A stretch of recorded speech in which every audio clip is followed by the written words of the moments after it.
Zakat mal diperuntukkan hanya untuk 8 golongan. Tidak bisa keluar dari 8 ini. Sementara sedekah bebas dikasih kepada siapapun. Yang pertama fakir.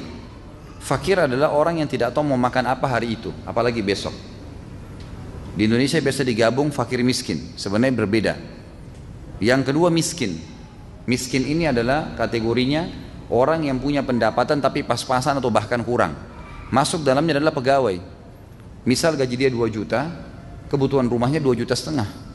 Atau 2 juta misalnya. Pas-pasan selalu tiap bulan habis, ngepres. Maka orang ini berhak terima zakat walaupun punya kerjaan, walaupun punya ijazah. Ini kategori miskin. Kemudian yang ketiga adalah mu'allaf. Mu'allaf adalah orang-orang yang masuk Islam tetapi memang belum pernah terpandu kepada ajaran Islam. Jadi walaupun dia sudah 5 tahun masuk Islam, tapi dia tidak pernah ada yang pandu Islam, tidak pernah dapat informasi tentang Islam. Hanya misalnya dia suka saja Islam lalu dia syahadat, dia tidak punya fasilitas, tinggal di suatu tempat yang terpencil misalnya, maka tetap dihitung mu'allaf tuh. Dan tidak dihitung mu'allaf sebaliknya kalau ada orang yang sudah baca Quran, sudah tahu Islam seperti para pendeta dan pastor, kemudian mereka betul-betul masuk Islam dengan keyakinan dan begitu pindah ke Islam, dia bisa menjadi ustadz karena dia sudah hafal Al-Quran banyak, dia sudah banyak hafal hadis Nabi, sudah tahu sejarah-sejarah. Kemarin di acara tablik akbar kita di Senayan, waktu saya sama Dr. Bilal Pips dipartnerkan dan judulnya Why Islam yang Masya Allah hadir sekian ribu orang, maka saya sempat tidak sengaja mengatakan kepada panitia, coba iklanin siapapun yang mau syahadat, siapa tahu ada di sini yang hadir non muslim. Subhanallah, panitia sempat angkat suarai dan ternyata betul ada non muslim. Dan ada satu non muslim yang syahadat di tangan saya kemarin itu pada saat jamaah sudah bubar. Dan saya tanya dia, kenapa dia mau masuk Islam? Ternyata dia sudah faham Islam luar biasa orang ini. Dia udah sering dengar ceramah saya. Dia udah sering membaca sejarah-sejarah Rasulullah SAW. Dia tahu siapa itu sahabat Abu Bakar, Umar, Uthman, Ali. Dia udah sering baca Al-Quran, sudah mulai menghafal beberapa ayatnya. Tapi masih belum syahadat. Jadi dia kalau masuk Islam, itu bukan seperti orang awam lagi. Dan dia betul-betul mau masuk Islam karena hatinya. Maka begitu dia syahadat, sudah tidak dihitung mu'allaf orang ini. Mu'allaf itu orang yang hatinya masih bimbang, bisa saja pindah setiap saat. Yang keempat, amil zakat. Lembaga zakat kah, individu kah, dia punya hak mengambil dari zakat itu. Tapi tentu maksimal 1/8.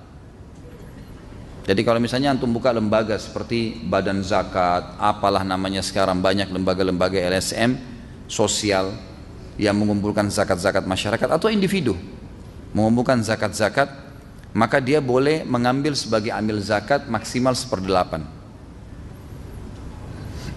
untuk bayar pegawainya, bayar listrik kantor dan seterusnya, itu dibolehkan. Itu yang keempat, amil zakatnya. Yang kelima adalah orang yang terputus jalan atau ibnu sabil. Yang keenam, jihad di jalan Allah Subhanahu wa taala. Ibnu sabil ini tentu kalau ada orang musafir dari Surabaya ke Jakarta, mungkin dirampok tengah jalan, kehilangan semua bekalnya, dompetnya hilang, KTP-nya hilang, semua hilang, mau balik nggak ada duit. Ini semua boleh.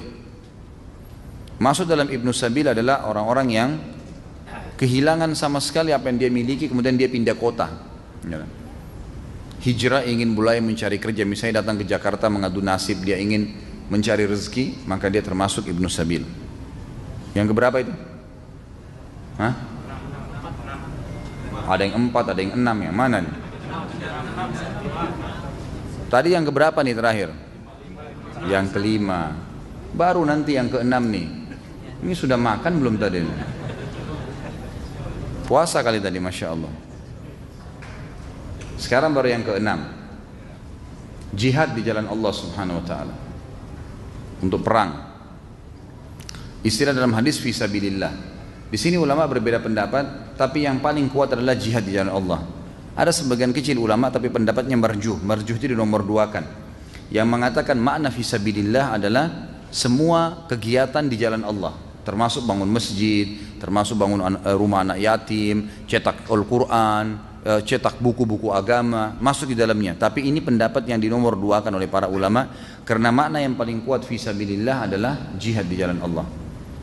Jadi antum boleh kumpulin zakat untuk bantu Palestina, bantu Syria, itu dari zakat mal, dari zakat mal, gitu kan? Itu dibolehkan. Kemudian yang keberapa? Yang ketujuh. Siapa yang ketujuh nih? Ada yang tahu nggak?